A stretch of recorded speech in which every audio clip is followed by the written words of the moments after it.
All right, y'all, I'm not messing around. We have to get right into this video, so strap in because we are going to dive deep into the sewage trash mess that is Twilight. In case you didn't know, this October 5th of 2025 will mark the 20th anniversary of the publication of the first Twilight book. And in the last 20 years, this average run-of-the-mill vampire romance story has grown much larger than anyone ever anticipated, or rather more than anyone actually really wanted. Of course, you have the main series, which is Twilight, New Moon, Twilight, New Moon, Eclipse, and Breaking Dawn. Then we got the companion novel Midnight Sun, which is the first book told from Edward's perspective, and then a reimagined version of the first book where it's essentially just gender bent. And of course, who could forget the iconic movie franchise starring Robert Pattinson, Kristen Stewart, and Taylor Lautner. And in case you haven't been keeping up with recent Twilight news, because there is recent news, the companion novel Midnight Sun is getting turned into an animated series on Netflix. This was announced last year, and I don't think we have an official release date yet. Needless to say, we've had a lot of Twilight content in the last 20 years. And yet somehow, you might be surprised to find out that I've never read Twilight. I know, my whole brand is like reading. I have a lot of like iconic books from back in the day. You would think that I loved Twilight as a young adult. Funny enough, even though I pride myself on being a hopeless romantic, I don't like reading romance books that much. So up until like a week ago, I never actually knew what happened in the book. And I thought, well, since we're coming up on 20 years, this would be a perfect time to do a bit of a retrospective. Really just take a look at the series with new eyes and see if it's aged like a fine wine or more like milk. And you know, I thought it was just like a perfect circumstance. I'm going in really with like a blank slate. I had very little expectations for the book. Now, as a disclaimer, I will say, I have watched the movies. I know loosely what the series is about, but let me tell you, as cringy and bad as the movies are, the book is wildly worse. So without further ado, hello, welcome back. It is a new day, a new sleigh, and a new video where I have something to say. And today I will be doing a deep dive into Twilight after only reading it for the first time a week ago. So, as a brief summary of Twilight, I'm sure many people know the gist of what the book is about, but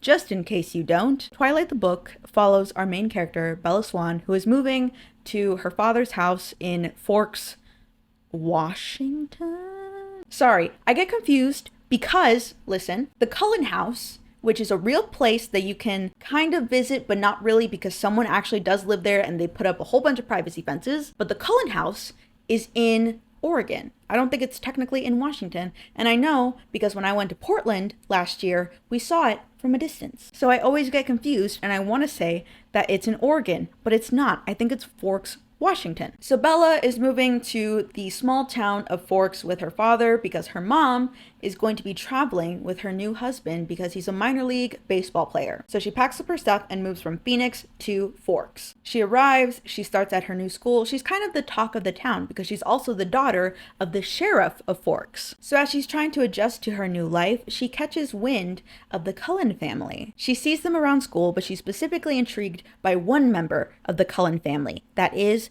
Edward. He sits next to her in biology class, and for some reason, he doesn't seem to like her very much. So she gets all suspicious of him, and suddenly they're running into each other all the time. This culminates into one fateful encounter where Bella is almost hit by a car, but Edward somehow saves her. She's immediately suspicious because how could he have possibly moved her that quickly? How did he get to her so fast? So thus begins their little romance story. Bella is trying to get answers, and Edward is desperately trying to push her away. And why is he trying to push her away, you might ask? Well, it's because he's a vampire, and Bella is his drug. So it's a forbidden love story, if you will, a nightmare version of Romeo and Juliet, which is saying a lot because it's already kind of nightmarish. Bella gets thrown into the world of vampires and hunters, and it's a whole thing. So that's a spoiler-free version. Going forward, I will be doing a play-by-play on the entire plot of this book. So if you don't want to know, I suggest you click off now. If you have morbid curiosity about all the details that were left out of the movie, then go on and keep watching. And of course, if you want to see me slowly lose my sanity as I talk about this book, then by all means, enjoy the show. So first and foremost, the book opens with something of like a prologue. Essentially, we get like a flash forward into the future when Bella is about to be killed before it goes into the rest of the book like normal. And the thing that I particularly hate about this, and this is more a critique on the audiobook, because I think this was like a trend in the early audiobook days. But so there's music, which is not uncommon, but for some reason, they keep playing the music of the audiobook as the narrator is speaking. And it's not like a cute little like ambient, it's like hard guitar riffs. Hard is like doing a little too much, but like it's, you can obviously hear that it's music. It's so distracting because the cadence that someone reads an audiobook is already pretty slow. So it's like someone reading this book and it's like your typical audiobook, right? And then it's just like it's very weird. I'd never given much thought to how I would die, though I'd had reason enough in the last few months. I'm like, if you didn't want me to know what the prologue was saying, then just cut it out at that point. But anyway, regardless, we finally get into the book. We're introduced to Bella, who is your normal, angsty, emotional teenager. Emotional in the sense that she's like, ugh, I hate my life, bleh. Bella is getting on a plane and she is headed to Forks. She talks briefly about her mom and describes her as being harebrained, so we're led to believe that Bella takes on more of like a maternal role in their relationship. Now, Bella doesn't particularly like Forks. She has a very specific hatred for that small town because it's so small and there's no sun. She's a city girl. She doesn't like the small town vibes or the gossip or anything. She likes to be out and about in the sun with people, which I will say that was a bit of a surprise. I did not peg her for being a city girl. And it's also a little funny, a little contradictory, because she specifically doesn't like Forks because it doesn't get a lot of sun. It's very cloudy. And then simultaneously is like, ew, I hate greenery. I hate the color green. Blech. Like sun and green, unfortunately, go together. Greenery is a reflection on how much sun a specific plant is getting. So you would think that greenery would elicit another positive reaction as the sun does, but no. It's because she's quirky. She doesn't like green. She doesn't like things that are alive, obviously. Bella also has a habit of calling her dad by his name, Charlie, which I truly do not understand. And I have to assume that it's like a different demographic kind of thing, which is also odd because I associate when characters call their parents by their names, like it's a sign of disrespect. They're trying to disrespect them either because like they're mean or they don't have a good relationship with them. But I don't understand it because her dad, Charlie, he's beautiful. He's wonderful. He's a good man, Savannah. So he goes to pick her up from the airport and they're having a conversation because before she got there, she was like, I need a car to get around town. Can you help me find one? Not only does this man find her a car, he buys it for her as a welcome home present. And she has the audacity to call him by his name. She does not deserve that man as a father. Let me tell you that. So Bella gets settled in Forks and eventually starts going to school. She's 17 years old, so that would put her at junior level, late junior, early senior, I don't know. But her biggest concern with starting school is that she's getting a lot of unwanted attention. Again, she's quirky, she's not like other girls, so she does not like to be in the spotlight. And particularly, she doesn't like getting a lot of people's attention because everyone is just telling her how pale she is. For some reason, the people of Forks, which we have already established is a place that doesn't get a lot of sun, it's perpetually shrouded in clouds. They're all like, Bella, why are you so pale? They're like, you're from Arizona, girl. Shouldn't you be like a little tan? And you know, Bella, because she's a rational person, she has a very normal and reasonable reaction to people telling her she's pale. When people say this to her, she responds, oh, I'm part albino. In case you didn't know, albinism is a very real and debilitating condition, and it isn't just being pale. They literally lack melanin. Bella just doesn't go out in the sun. She just doesn't cook. But hey, it wouldn't be a book from the 2000s if it wasn't randomly and wildly offensive for no reason. I just find it so interesting because, again, she is literally surrounded by like the most pale, whitest of white people, and they're all just commenting on how pale she is. Like, guys, she looks like you. Anyway, yeah, it's an odd joke. Bella is definitely not a comedian. And yeah, most of her first day at school is just her getting followed around by every guy. Like, I get it, it's a small town, and like over the generations, the gene pool is probably getting a little too small for their liking, but we don't need to seem that desperate. Anyway, it's not like they stood a chance, because very soon on her first day of school, Bella is introduced to the Cullens. They very obviously stick out compared to the other students, and Bella is enamored by them. Now, if you're wondering, who are the Cullens? Well, let me introduce them. It's a family of 5 definitely teenage kids and not grown-ass adults from the 1600s. So the Cullen family is made up of Alice, Emmett, and Edward Cullen, along with Rosalie and Jasper Hale. Now, this scene is particularly funny to me because Bella's new friend Jessica is laying out the family tree. Now, obviously, the Cullens are vampires, so the cover story that they fed to the people of Forks is not real, and I just find it funny that these like all-powerful, nearly godlike creatures that have been around for centuries are still brain-dead f***ing stupid, because this story sounds so nasty from like a real human perspective, because they told the people of Forks that they're all a little foster family, and yet they're all dating each other. So Jessica is telling this backstory to Bella, and she's like, it's a little weird because they all live in the same house, call each other brother and sister, and yet they date each other. And they had to give specifically Rosalie and Jasper different last names so that it wouldn't be like incest, because as long as they don't technically cross that line, then it's not weird. Now, obviously, we know that they're not all actually related, but that's just the cover story they gave. And I just find it funny that, again, these creatures that have been around for centuries, and you would assume have had centuries worth of knowledge to learn from, are still f***ing stupid and couldn't come up with a better cover story than we're all adopted. Because even Jessica is like, I don't actually know the real like family ties, because some of them are blood related, but some of them aren't, and it's very weird. It's very much giving The Fosters. I don't know if anyone remembers that show.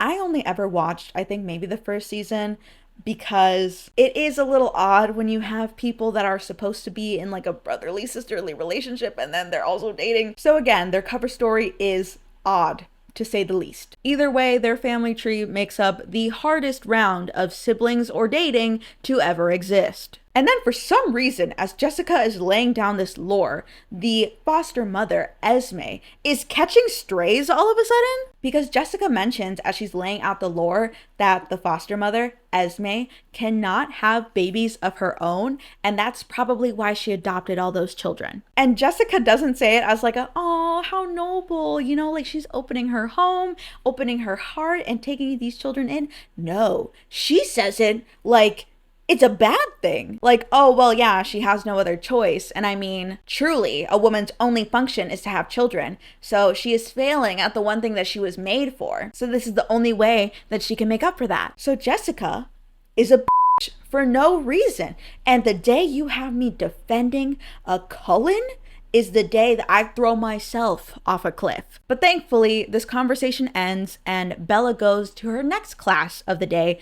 Again, this is all still the same day. From the start of the book to where we're at right now, I think it's only been 2 days. Let's keep in mind throughout this video the timeline of this first book, because it gets weird. Then after this conversation, Bella goes to her next class, which is biology. There, she is forced to sit at the only table with the only person that doesn't have a lab partner. Who is this person? You guessed it, Edward. As soon as she sits down next to this man, he is visibly disgusted, trying not to gag. He's covering his mouth. He's scooting as far away from her as possible, to a point where she literally smells her own hair because she's like, I gotta stink or something to elicit this reaction from another human being. But no, she's like, I don't stink, I smell fine, I don't know why he's acting like this. So as soon as the class bell rings, this man bolts from the classroom to a point where the other people in the class noticed his reaction. This other dude, I think it was Matt, I could be wrong. She has a lot of like little puppy dogs following her. This guy is like, did you make Edward mad at you? I've never seen him act like that. And she's like, no, I have no idea what I did to upset him. I need to find out what I did. At the end of the day, Bella goes back to the main office because she had to get some kind of slip filled out by all her teachers. So she goes to turn it in. And who else is there? Edward. This man is like hunched over the secretary's desk. He's trying to get his class schedule changed. Specifically, he's trying to switch out to a different biology class than Bella. But to his great dismay, he has no option but to stay in that class. When he turns and he sees Bella, he gets visibly angry and he's like, whatever, it's fine. I guess I'll just have to deal with it. And like, pushes past her. We will remember this moment as the viewer because even though Edward is already acting awful and aggressive, it's even more sinister when you look at it from his perspective later. So just keep this in the back of your mind. Bella tries to go about her normal life, as normal as it could possibly be, as she's still the new girl in town. She still has no idea why this person that she literally just met suddenly hates her, but it gets worse because the next day when she comes into school, Edward is nowhere to be found, and he skips classes for the next few days. And as the days go on, Bella is like, there is no way that this dude hated me so much that he's skipping class just so he doesn't have to sit next to me. But at the same time, she's like on a spiral because she was like, what if it was me? What could I have possibly done to upset him? What did I do? But then suddenly, one day, Edward is just back at school like nothing happened. And specifically, he's in her biology class. And when she goes to sit down, he's just like, hi, Bella, as if he hadn't like disappeared, fallen off the face of the earth for the last couple of weeks. He's talking to her as if no time has passed and as if nothing happened. He is trying to act normal when Bella knows that something is wrong with this dude. And she's like mad. The only valid reaction she has in this whole book is that she is upset and angry that he's trying to like blow this off as if nothing happened. So let's break down the very first interaction between our love interests, Bella and Edward. So they have to do some kind of science project together where they're inspecting microscopes and mapping out the phases of hold on. It's some kind of plant phase. I don't know. As they're inspecting the slides, Bella is mapping out on their little worksheet. And Edward insists on double checking all of her work because he doesn't think that she's doing it correctly. What a way to flirt with someone, am I right? Not only by insulting their intelligence, but also refusing to admit when you're wrong because Bella was right about every phase. She had correctly identified all the slides, and yet he's still like, let me check this. Last time I checked, motherfucker, you're a vampire, not a scientist. How about you cure the Spanish flu and then come back and talk to me about science? Anyway, in between this riveting conversation about slides, he's asking her very odd and prying questions about her personal life. It's in this conversation that we find out the real reason that Bella had to move to Forks, because we don't get it at the very beginning of the story. For some reason, she is very okay with spilling her guts to him, and she's just like, oh yeah, my mom is traveling with her new husband, and I had to move here. So they're having like a very intimate and deep conversation with each other over biology. Very odd time and place. But the other important thing about this conversation is that Bella notices that his eyes are a different color compared to the first time that she met him in biology. Because the last time that she saw him, his eyes were like black. And this time, they're more of like an amber, golden color. And she's like, no, absolutely, your eyes are a different color. Like, do you wear contacts? She's asking like pretty normal questions. She's not like accusing him of being a vampire. And his response is to gaslight her. He's like, no, my eyes have always been this color, totally. Like, they're not different at all. This is his MO. Anytime he doesn't want her to find out something about him, he just gaslights her, but like in the worst way possible. Like, he could have just said, yeah, I'm wearing contacts, but no, he's like, no, you don't know what you're talking about. Nope, my eyes don't change color. But things really start to get interesting the next day when it snows. The next day, when Bella gets to school, she notices that she didn't have any trouble on the road, despite it, again, being slick and icy. When she gets to the parking lot of the school, she looks in the back of her truck and realizes, don't make me cry right now because I'm about to. She realizes that her tires have snow chains on them. And she realizes that her father, her daddy dearest, Charlie Swan, woke up at the crack of dawn to put chains on her tires so she wouldn't slip on the road. He had to have looked at the weather, seen it was gonna snow, got these chains, woke up early. I don't know how to put chains on a tire. All I know is that that was a lot of work that he realistically didn't have to do. But he did it because he wanted her to be safe. And he didn't say, hey, by the way, I put chains on your tires to get validation. He did it knowing it was going to be a thankless task. Listen. I get she's 17. I get she's like a teenager or whatever. But the one thing that I will never stand for characters, for real people, is being an asshole for no reason, especially to nice people. Out of all the unforgivable things that Bella Swan does in the entire Twilight series, this is like my one thing. I didn't like her from the get-go for this reason. Charlie Swan, I will protect you until the day I die. Sorry, I did say enough with my daddy issues and then went right back into them. I'm so sorry. But anyway, that beautiful moment only lasts for a minute, because even though Bella has a wonderful father that puts snow chains on her tires, other people don't have that. Someone else arrives at the parking lot and quickly loses control of their vehicle, and it starts spinning out of control and headed straight for Bella. Bella looks across the parking lot. She not only sees this car coming straight towards her, but she also sees Edward. He is across the parking lot from her. Keep that in mind. Somehow, as this car is getting closer and closer to her, Edward pops out of nowhere, shields her, and stops the car with his hand. When he tried to push her out of the way, he accidentally grabbed her a little too forcefully. I'm sorry, this is not funny, but it is a little bit. It's funny in the sense that like he wasn't able to measure his strength properly, because he like tries to grab her and push her out of the way and like slams her head on the street below her. So he's like trying to protect her and then accidentally just like gives her a concussion. And then the car's not done because it wasn't satisfied trying to kill her once. It had to go in for a second time. And Edward, once again, is able to push her out of the way. But she's still very dazed and she has a concussion. So she doesn't really know what's happening. And she's like slurring her words. She has like a hematoma. She's like, Edward, you were across the parking lot and now you're here. How did you get here that fast? And he's like, no, Bella, what are you talking about, loca? I was literally right next to you. What are you talking about? And she's like, oh, you're right. Wait, no, you were across the parking lot. Like, she's just so out of it. And at one point he's like, okay, I'll tell you later, but can you just please get in the ambulance? And she's like, okay, fine. So Edward promises to get her answers as long as she goes to the hospital, which, in case you were wondering, is once again a big fucking lie. Once Bella is treated at the hospital and she meets up with Edward over there, he flips a switch. He goes from saying, okay, fine, I'll tell you later, just please go in the ambulance, to, you don't know what you're talking about. Do you think anyone will believe you? Do you think anyone will take your word over mine, little girl? I'm smart, you're dumb. I'm big, you're little, and I'm right, and you're wrong. And there's nothing you can do about it. Our love interest, everybody.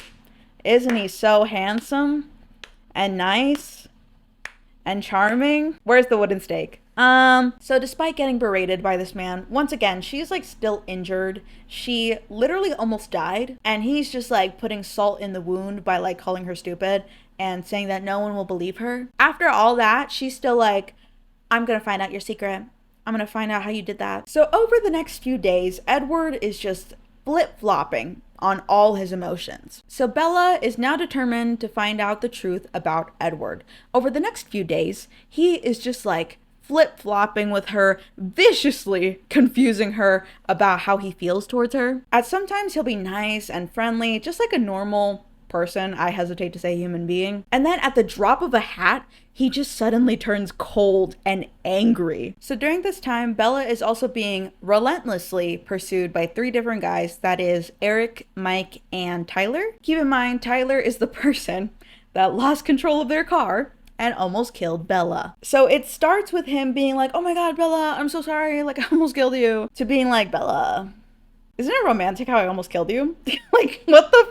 So all 3 of them, ironically, like on the same day, try to ask her to the homecoming dance. And it's so funny because she turns down the first guy, and quickly afterward, when she realizes that they're all asking her, she's like, oh, I have to get my story straight. Instead of turning them down, she's like, oh, well, you see, I'm not actually going to the dance because I'm going to Seattle that day. And everyone's like, can't you reschedule? Like, you're supposed to go out with me. And it's a very odd scenario because it also puts her in a bad spot with her friends, because primarily in her friend group, Jessica gets mad at Bella because she's getting attention from Mike, and Jessica likes Mike. So the friend group, which is mainly made up of Jessica and Angela, but most of this like animosity comes from Jessica. She only likes Bella when she's not getting attention from other guys. Yay, girl power. I only like you when you're not a threat to me. So Bella is having to fight off these men, quite literally, while also having to deal with Edward, who is just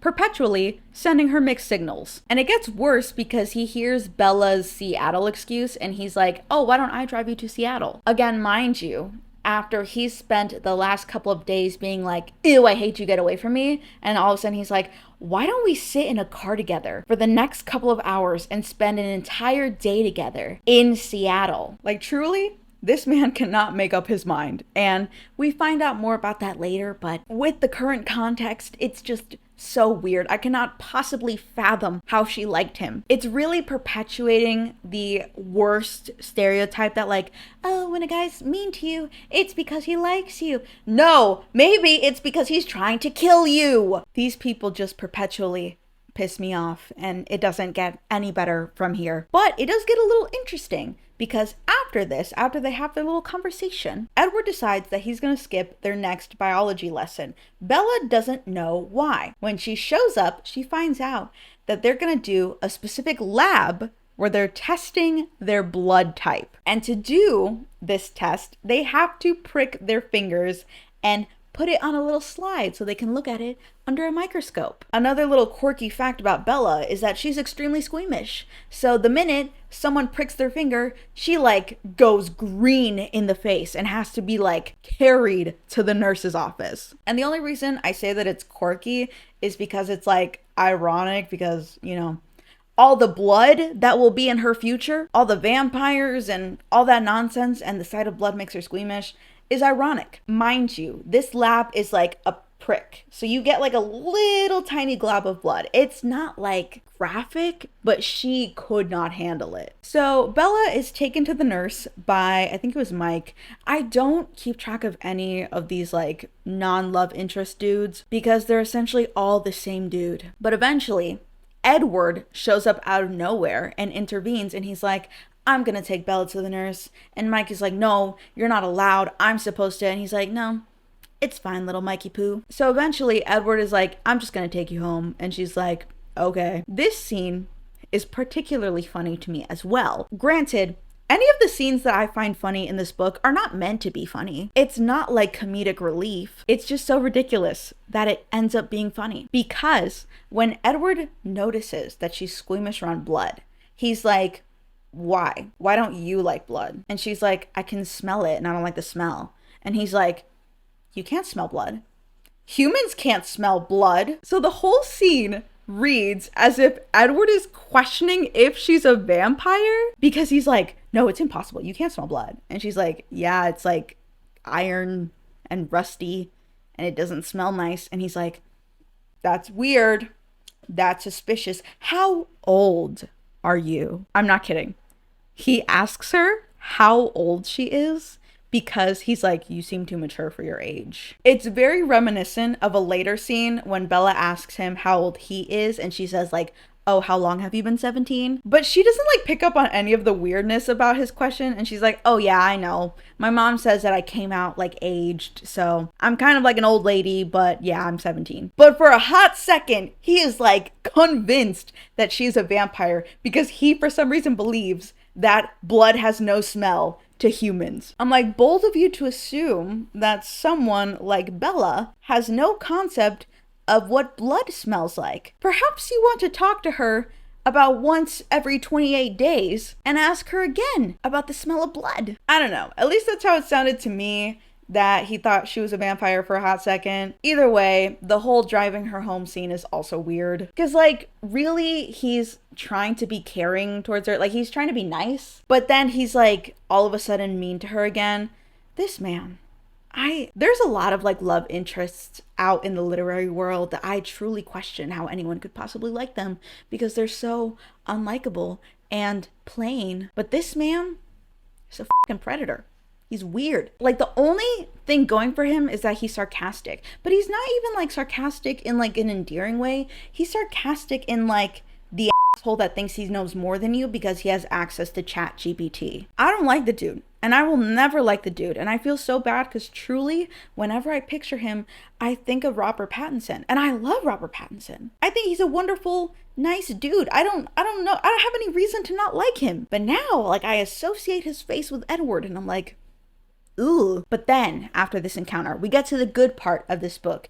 That is when Bella goes to La Push. So the friend group has been planning an outing to go to the coast, which they call La Push. Initially, Bella invited Edward to come with them, but when he heard where they were going, he's like, no, I'm not going.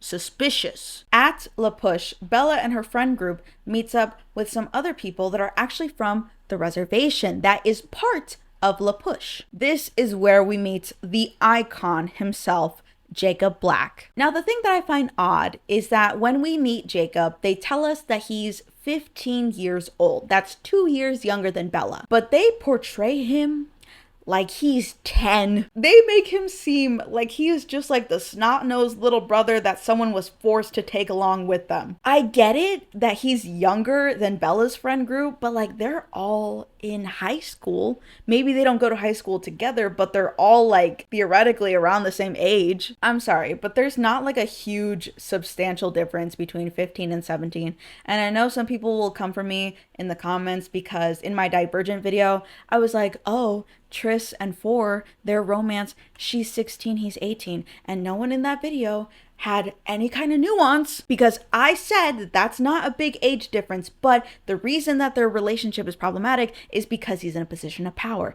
But everyone chose to only hear the part where I said that she's 16 and he's 18. I'm not saying that that's a problematic age difference and that he should be on a registry.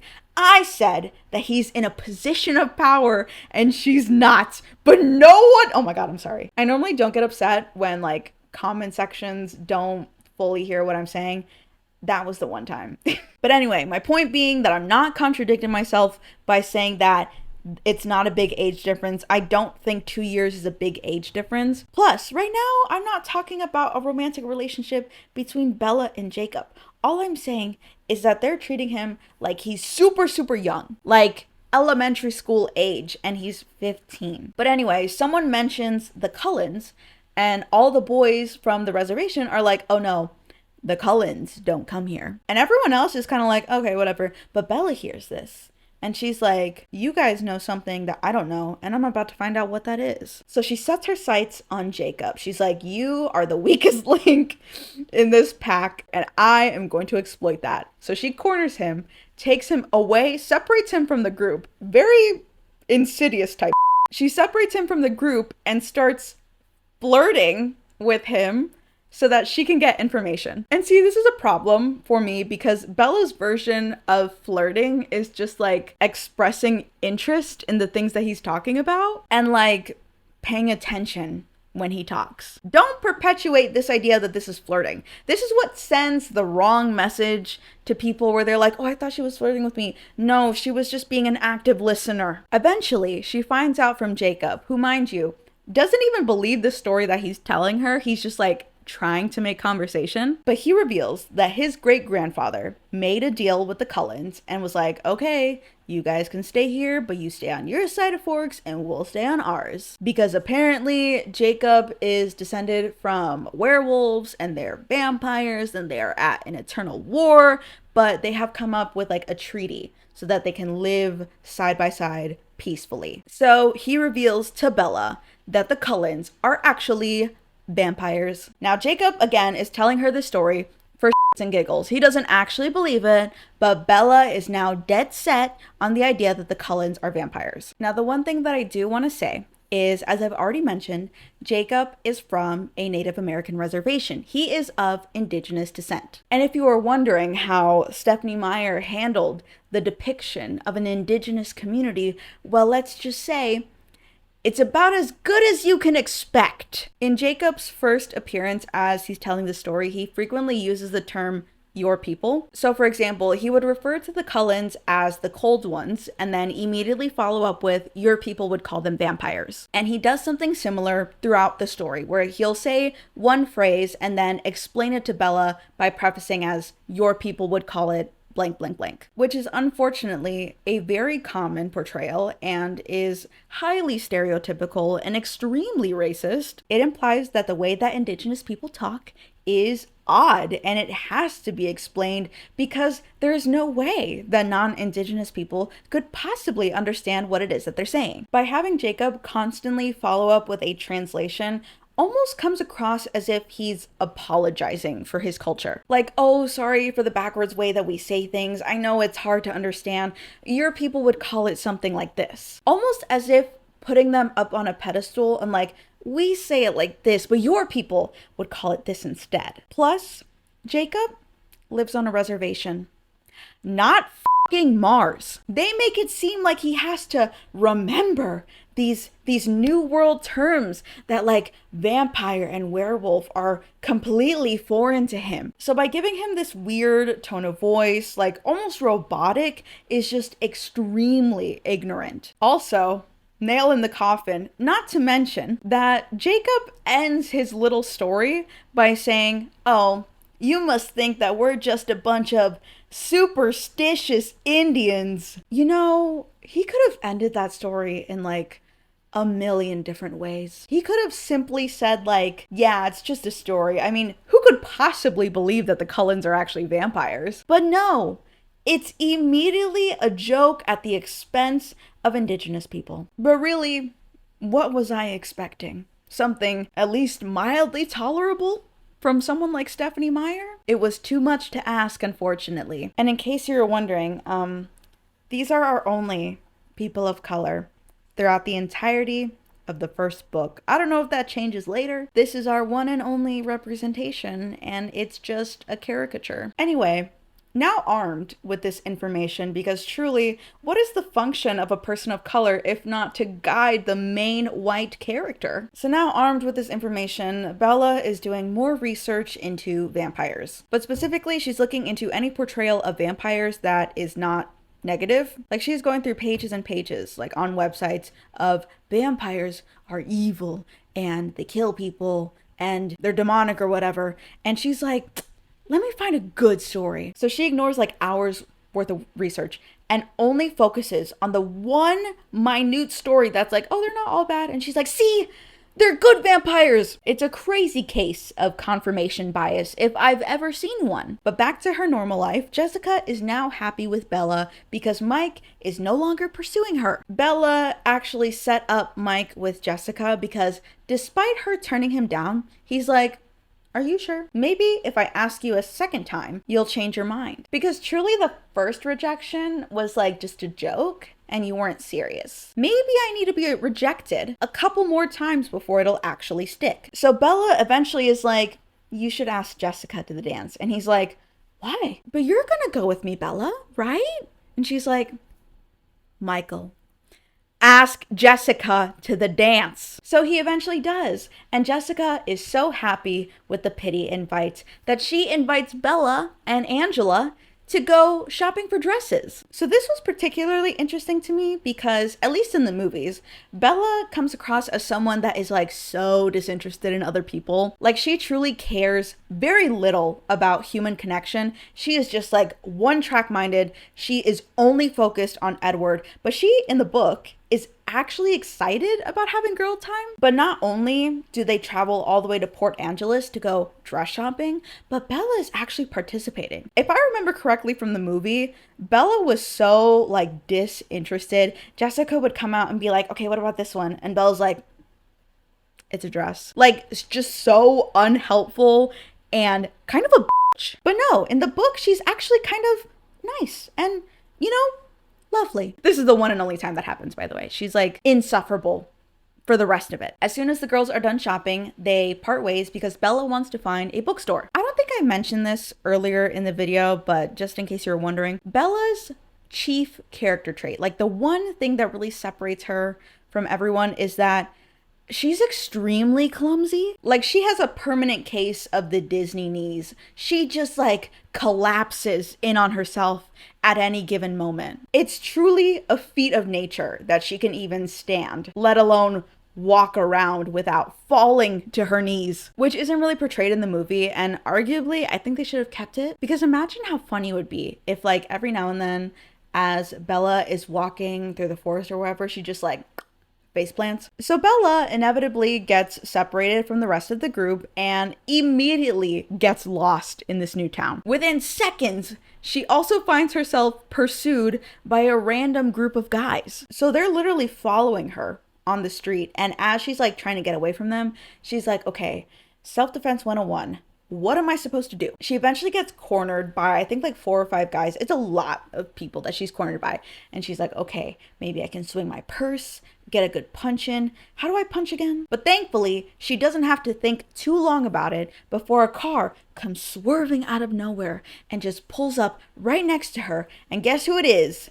Edward. So he nearly mows down one of the dudes and he's like, get in, Bella, which she does. Now this moment kicks off one of my biggest complaints about Edward, which is that like his chief personality trait is that he is a reckless driver. I'm talking about at any given point in time, he is regularly pushing 100 miles per hour. And he especially likes to speed like that when he's angry. And listen, someone that like drives really fast or otherwise really recklessly is like my biggest red flag in a person.